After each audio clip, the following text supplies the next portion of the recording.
Are you ready to create a life you crave? Let's spin that doom loop of negativity into an upward success cycle and start living lucky. Good morning. I'm Jana. I'm Jason. And we are living lucky. You are too. We went to a celebration of life this weekend. Yes, we did. Now, I'm going to be real. Some celebration of lives are more like, okay, that was a nice life. Let's go to Applebee's. Right. Let's go to Chili's and get a hamburger. Get a hamburger. Yeah. This one, I had mascara running down my face, and I had never met the person. It was Rich. No, it wasn't Rich. That wasn't his name. No, it was a rich ceremony. It was full of emotion, full of energy. There was a heaviness in that room.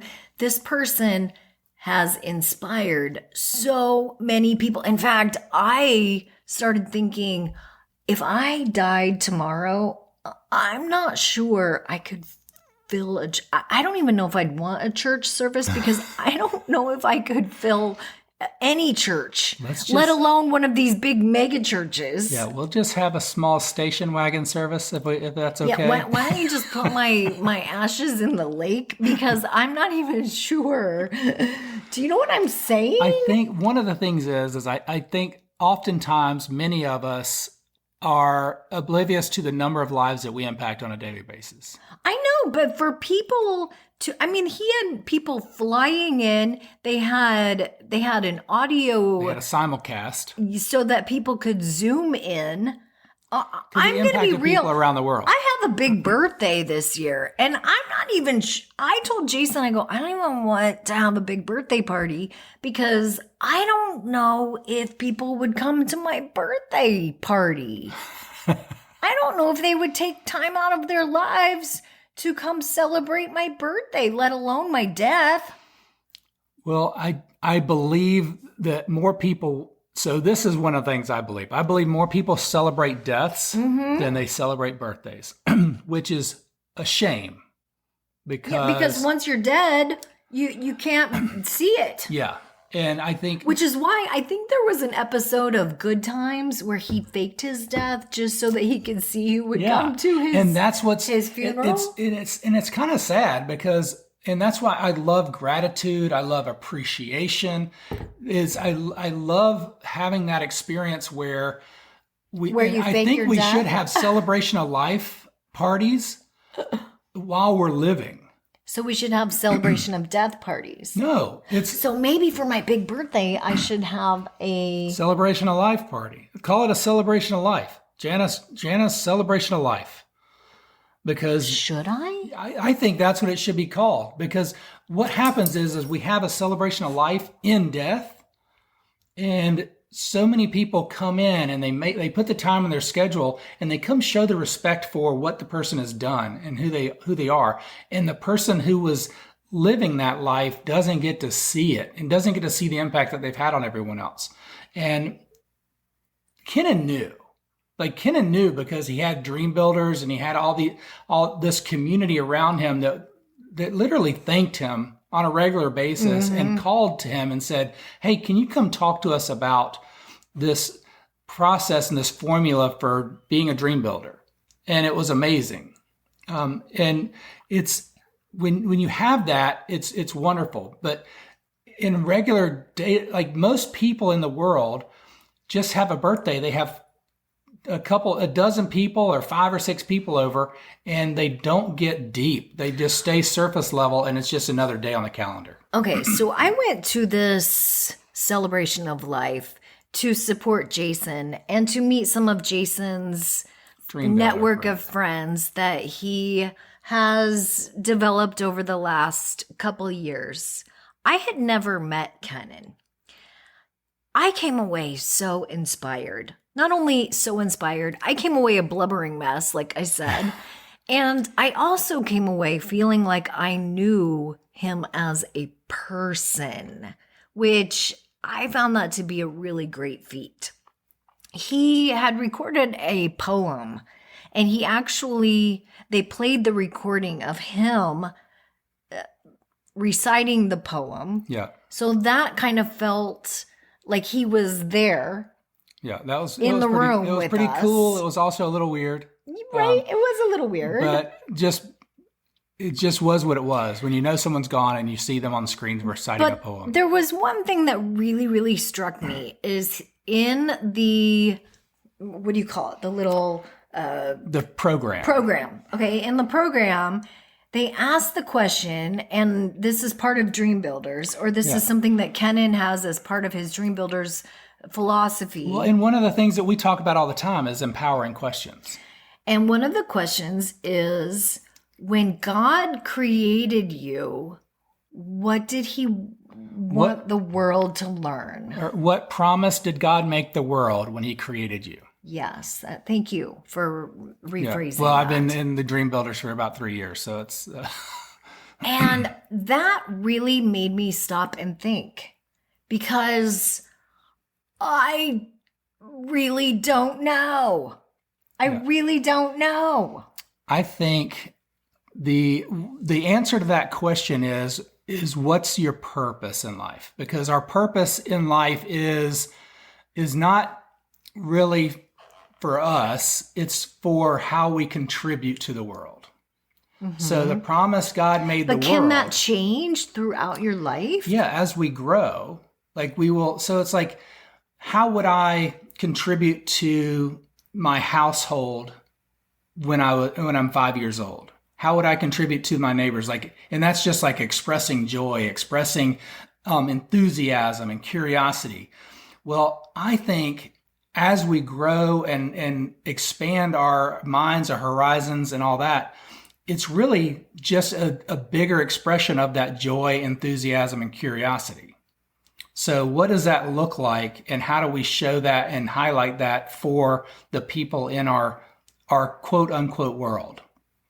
And that, I think, is the promise that God made the world when he created us, is as living beings. That's that promise to be fulfilled. And it might be to be the best husband for me.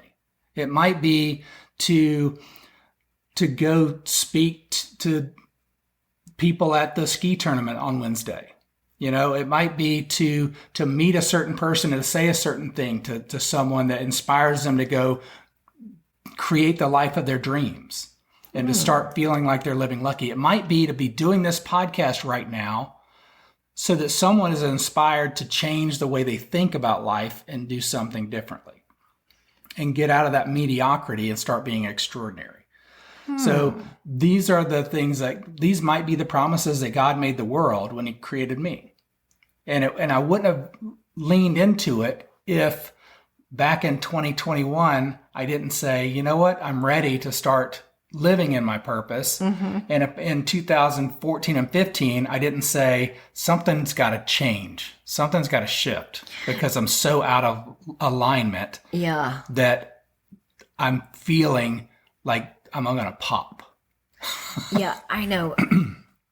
Kenan Birch was his name. And so he started Dream Builders. Many times we talk about Jason's Dream Builders group, and the whole philosophy behind Dream Builders is really, really close to what we call living lucky. Yeah.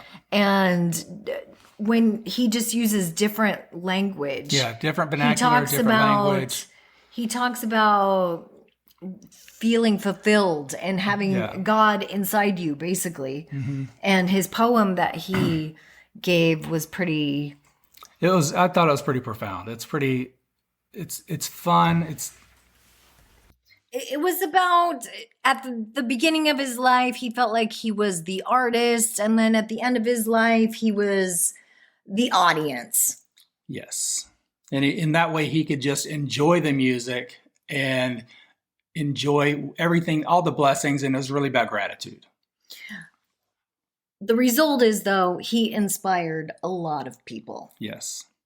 And again, if I died tomorrow, I'm not sure 5 people would show up. I beg to differ. I think You would be shocked at the number of people that you've impacted over the years through just everything that you've done, just the way you've lived. I think that's true. However, for people to take time out of their lives and to go attend a funeral, you have to really impact their lives. I believe that you have really impacted people. One thing I believe is that sometimes what happens is people don't know that you want to know how much you impacted them because they believe that you already know how much you impact them.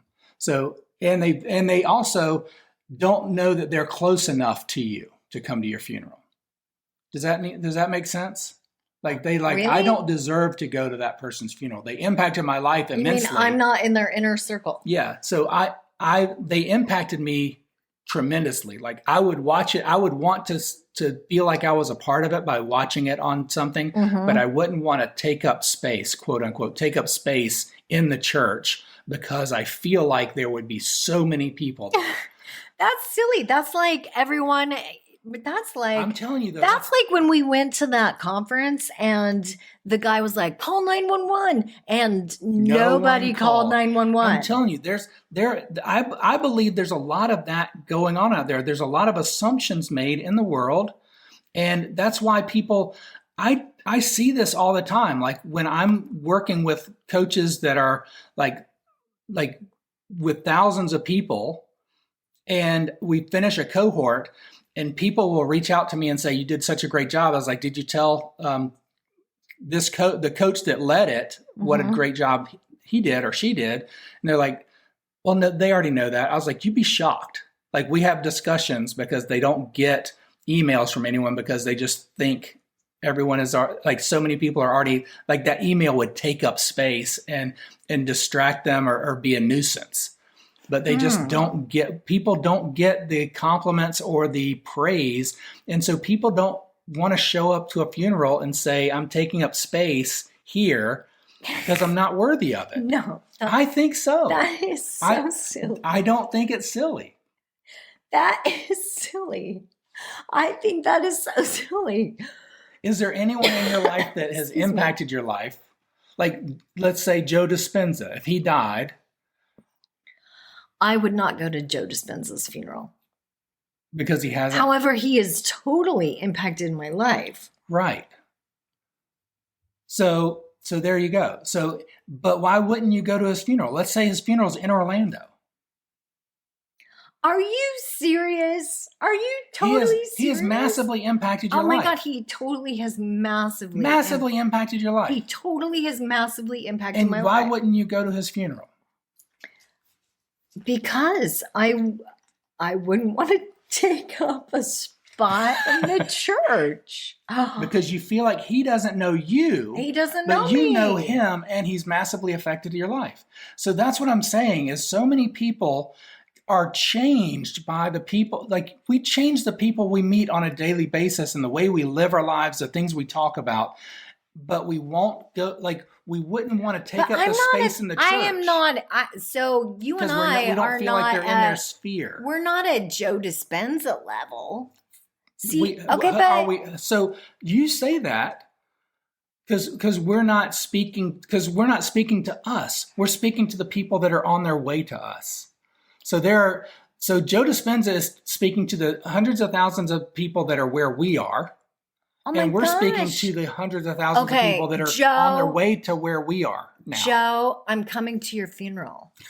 I'm going to be there. We hope it's not for a long time, Joe. I'm totally going to be there. Do you know that I visit Joe Dispenza in my meditations sometimes? Yes. And but here's something. He's like a toad.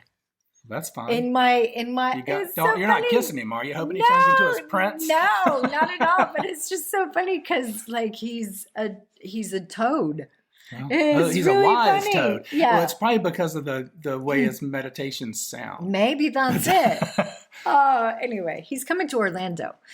Maybe we should have a podcast on that because you just sparked something in my subconscious mind. That's energy. That's energy. Keep living, Lucky. Thanks for joining us. Bye-bye. Thanks for joining us. Bye-bye. Keep living, Lucky. Thanks for joining us. Bye-bye. Keep living, Lucky. Thanks for joining us. Bye-bye. Keep living, Lucky. Keep living, Lucky. Bye-bye. Keep living, Lucky. Bye-bye. If the idea of living lucky appeals to you, visit us at startlivinglucky.com.